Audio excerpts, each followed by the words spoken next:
Naam, assalamu alaikum warahmatullahi wabarakatuh, wasikilizaji wetu wapendwa.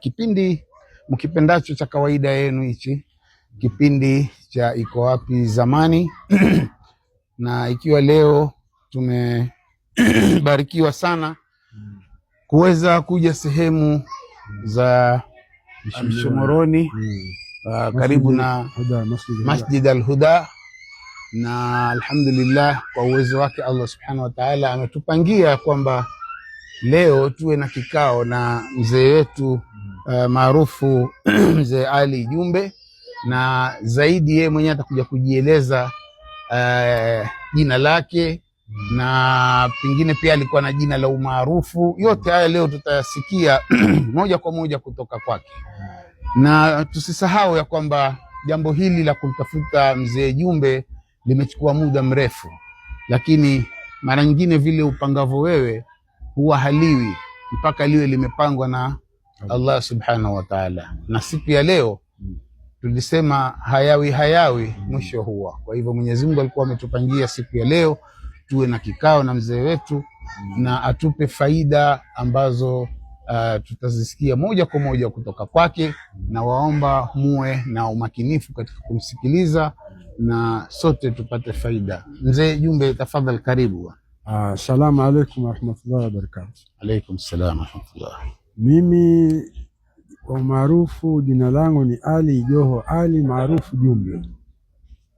Mimi ndio mmoja katika tulikuwa tukicheza mpira zamani, na kabla ya kucheza mpira tulitazama mpira kabla hatujacheza tukiwa wadogo. Mimi nazaliwa 1943 Lady Greg Health Department ya Council. Nende nuko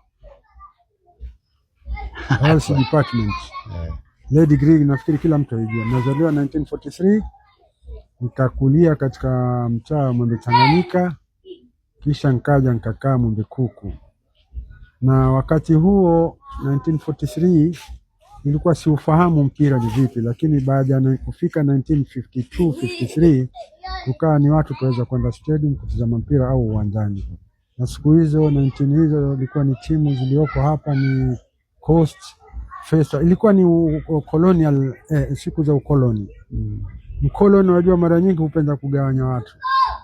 Sasa siku hizo timu ziliokuwako ilikuwa kuna timu ya Goa, kuna timu ya Wazungu Sports Club yaitwa Nondo Crips, kuna timu ya Bora, kuna timu ya Luo, kuna timu ya Samia, kuna timu ya Baluia.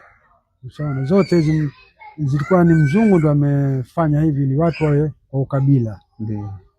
Mwisho tukawa pia tuna timu za mpaka Mount Kenya, kuna timu inaitwa Mount Kenya. Na nikisema Mount Kenya hiyo sifikiri Mount Kenya ni watoto hapo Wakikuyu waliozaliwa Tononoka, kulikuwa na majengo ya Machura, na timu kali sana hiyo. Ilitoa player kama Mwangi goalkeeper, best goalkeeper, na Kibera ambaye ni half link mzuri sana. Sasa hizo timu ndo zilikuwa kulikuwa kuna Isnashari, kuna Bora, kuna Nuru Islam. Hizo ni timu za siku hizo za zamani. Na pia walikuja wazungu walileta mpango wa kuwa kuna ligi moja ya Afrika, Asia na Afrika, Asia na Arabs. Ilikuwa wewe Mwarabu, timu ya Waarabu, timu ya Afrika na timu ya Asia. Ilikuwa ziko Mwingereza alileta hizo. Ushaona? Hebu zime kidogo.